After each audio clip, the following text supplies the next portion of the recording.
Salam jumpa. Pusat Kebijakan dan Manajemen Kesehatan serta Departemen HPM FKKMK UGM menyambut Ibu dan Bapak dalam kursus kebijakan mengenai transformasi sistem kesehatan dengan fokus pada keterlibatan sektor swasta dalam penyediaan layanan primer yang terintegrasi. Ini merupakan kursus yang diselenggarakan setiap tahun oleh ANHSS bekerja sama dengan akademisi-akademisi terkemuka di Asia. Kursus ini akan memberikan pemahaman kepada peserta mengenai tantangan dan isu dalam sistem kesehatan, baik yang berbasis pembiayaan pajak maupun yang memiliki sistem jaminan kesehatan. Selain itu, peserta juga akan dapat meningkatkan kapasitas dalam mengaplikasikan kerangka serta mekanisme untuk melakukan integrasi horizontal, vertikal, maupun temporal sesuai dengan konteks lokal. Berikut ini adalah kerangka untuk keterlibatan sektor swasta yang digunakan sebagai referensi utama di dalam kursus ini. Di dalam framework ini, tujuan sistem kesehatan, baik terkait aspek cakupan kesehatan semesta, prioritas nasional maupun isu kesetaraan, efisiensi, akses, dan kualitas adalah motivasi utama dalam melakukan transformasi kesehatan. Kita perlu mengidentifikasi hal-hal apa di dalam tujuan sistem kesehatan kita yang masih bermasalah atau masih mengalami kendala yang dapat diatasi dengan melakukan integrasi layanan kesehatan. Kerangka ini menunjukkan bahwa transformasi kesehatan perlu didahului oleh pemahaman mengenai sistem kesehatan, termasuk mekanisme pembiayaan serta bagaimana layanan kesehatan dikelola, serta pemahaman tentang tata kelola, kapasitas, dan peran serta kemampuan dari aktor-aktor di dalam sistem kesehatan, baik di sisi pemerintah maupun di sisi sektor swasta. Pemahaman ini perlu didapat dari kegiatan kajian yang merupakan langkah kedua di dalam framework ini. Hasil kajian dan pemahaman ini akan memberikan informasi kepada kita mengenai pilihan instrumen kebijakan, modalities, dan mekanisme yang bisa dipilih pemerintah untuk melakukan integrasi. Setelah instrumen kebijakan, modalities, dan mekanisme integrasi dipilih, maka perlu dilakukan formulasi bagaimana implementasi, pemantauan, dan evaluasi dari intervensi kebijakan integrasi akan dilakukan. Apa saja komponen dan strategi untuk implementasi? Bagaimana proses pemantauan dan apa indikator-indikatornya, serta bagaimana capaian dari implementasi tersebut, termasuk apakah integrasi pelayanan tersebut memberikan value for money. Pada hari pertama kursus, Selasa 5 Desember, di sesi pagi akan diberikan penjelasan mengenai framework ini. Sementara di siang hari akan dilakukan pembahasan pada instrumen kebijakan yaitu tata kelola, pembiayaan, dan regulasi. Selain itu, pada hari pertama, seluruh peserta akan dibagi ke dalam kelompok dan akan diberi penugasan kelompok. Penugasan kelompok harus dikerjakan setiap hari di akhir acara kursus. Peserta akan mendapatkan kesempatan untuk melakukan diskusi kelompok dan menyelesaikan penugasan pada hari tersebut. Sesi siang hingga sore hari akan membahas mengenai 3 instrumen kebijakan.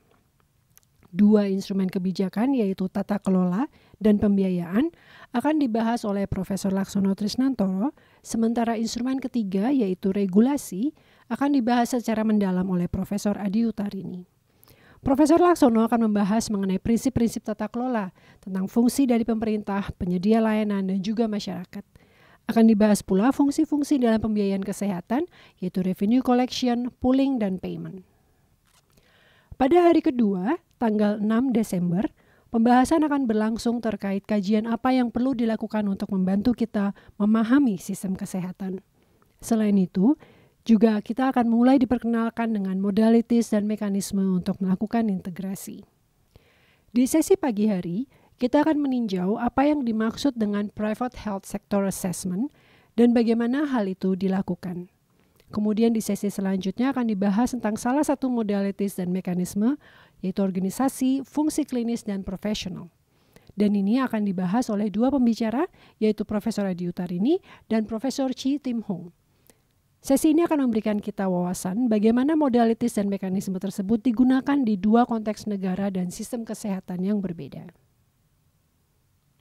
Setelah itu, di siang hari, pembahasan akan kembali dilanjutkan mengenai pilihan instrumen kebijakan.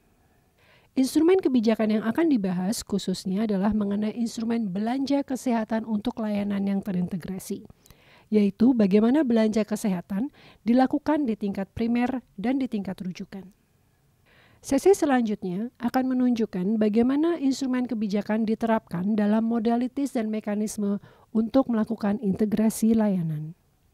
Pada sesi tersebut akan dibahas mengenai pengalaman di negara Cina dan di Malaysia, sehingga kita mendapatkan gambaran lebih nyata mengenai bagaimana instrumen belanja kesehatan diterapkan dan dikombinasikan dengan mekanisme pengorganisasian layanan dan mekanisme klinis dan profesional.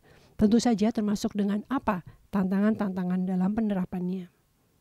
Hari kedua akan ditutup dengan sesi mengenai instrumen kebijakan lain di dalam integrasi layanan, yaitu social franchising serta informasi dan engagement yang dapat dimanfaatkan untuk mendorong keterlibatan sektor swasta. Di hari terakhir akan dibahas mengenai konsep dan penerapan contracting. Ini adalah salah satu instrumen yang paling terkait dengan belanja kesehatan.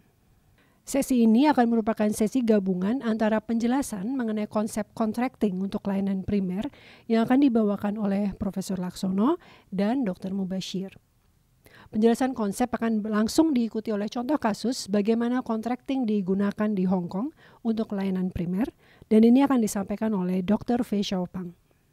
Sesi-sesi penutup pada hari terakhir akan berfokus pada bagaimana kita akan menggabungkan berbagai instrumen, modalities, dan mekanisme untuk merancang implementasi dari layanan yang terintegrasi, serta bagaimana hal itu akan dipantau dan dievaluasi. Profesor Ike Yoh dan Profesor Maria Herrera akan menyampaikan apa saja yang perlu diperhatikan dalam mendesain implementasi integrasi layanan, apa mekanisme pemantauan yang harus dilakukan, dan bagaimana menetapkan indikator pemantauan, serta bagaimana luaran yang perlu dievaluasi, termasuk luaran implementasi dan integrasi, status kesehatan, dan juga value for money. Setelah itu, para peserta akan diberi kesempatan untuk mempresentasikan hasil kerja kelompoknya setelah mengikuti kursus selama 3 hari. Pada hari Jumat, peserta akan diajak untuk mengikuti kegiatan kunjungan lapangan ke beberapa fasilitas kesehatan di Hong Kong untuk dapat melihat secara nyata bagaimana konsep-konsep integrasi layanan dan pelibatan sektor swasta yang dibahas selama kursus diterapkan di fasilitas-fasilitas tersebut. Berikut ini adalah berbagai referensi yang dapat Ibu dan Bapak baca sebelum mengikuti kegiatan kursus ini untuk memberi sedikit gambaran mengenai integrasi pelayanan vertikal, horizontal, dan temporal yang menjadi fokus dari kursus kita kali ini, serta bagaimana integrasi layanan harus mencerminkan layanan kesehatan yang people-centered. Terima kasih atas partisipasi Ibu dan Bapak. Selamat mengikuti dan semoga bermanfaat.